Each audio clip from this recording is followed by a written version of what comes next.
Next topic is of creating subtotals. The subtotal feature of the Excel is used for generating subtotals to summarize the data. It helps you to manage, analyze, and extract specific information from the rows of the related data. So it is a good practice to use sorted data while applying the subtotal command on it. So as you can see, I have already made a spreadsheet for that. I am selecting the data of which I want to find the subtotal, then go to the data tab, click on the subtotal option. Now you can see you have multiple options here. First you have to choose at each change in. So I want at each change in sale executive. What it is going to do is it will find the subtotal for the sales. So I'm ticking the sales option here. When I click OK, you can see Aniket's total become this. Similarly, Dinesh's total, Kavita's total, Rajan's totals, and Raman's total, and the grand total of everything. So this is how the subtotal works. Now let's talk about what if analysis. What if analysis tool of Excel allow you to use different set of values in one or more formulas to explore all the various results.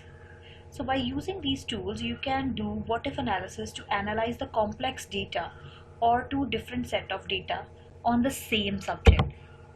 So we have three type of what if analysis. The first one is scenario manager.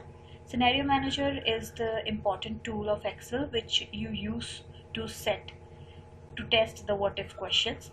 A scenario is a set of value that you enter in the worksheet to perform the calculations. The next one is GoalSeek, which we have already discussed. The GoalSeek is another useful data analysis tool. It is used to set the goal to find the optimum value for one or more target variables given with the certain condition. And the last one is data table.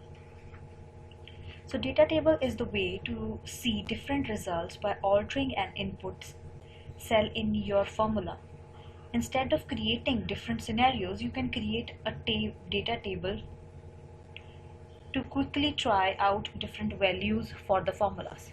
So let's see how data tables work. So you can see here I have mentioned price, the quantity, and the discount applied on that. So I have applied one formula here to find the net price. Now I want to see different quantities and the different price for the quantities.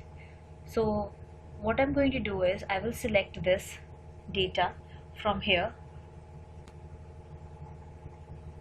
I will select this data from here, go to the what if analysis tool, click on the data table option. Here I will mention the row input which I want to keep B3, and then I will be selecting the column input which I want to keep B4. So when I press enter, you can see it has predicted the values for the prices and the change in the quantity. The last topic is of hyperlinks.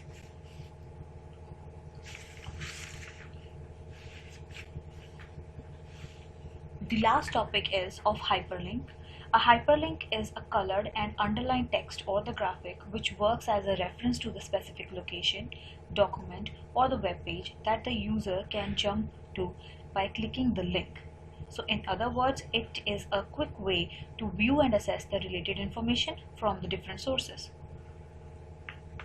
We have two types of hyperlinks. One is relative and second is absolute. Relative is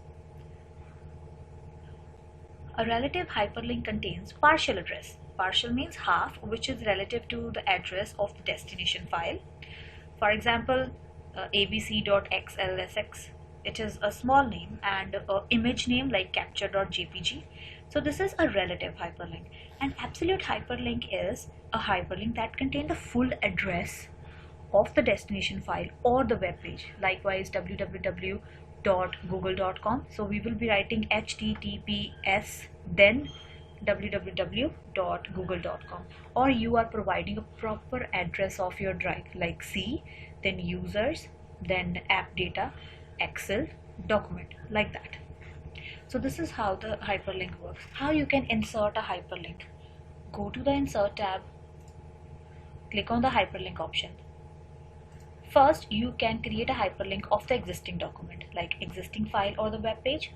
Click on the file you want to insert, like I want to insert this file here, so I will click OK. So whenever I click here, it will directly take me to the file which I have attached to it. The second way is, again go to the hyperlink, click on place in this document. So I will be putting a hyperlink of something which is present inside this document only. So inside this document I have 3 sheets. One is subtotal, second is data table, and third is hyperlink. So first of all, I will be selecting one sheet from here. I have selected data table. So here I will be writing the address, or you can say cell reference, like B4. So when I click OK, you can see it has created data table, which is the name of the sheet, then exclamation and B4. When I click here, it takes me to this B4 cell. You can see B4 cell. So this is how the hyperlink works. These were the new topics introduced in your book. Please go through them once again and learn all the definitions. Thank you.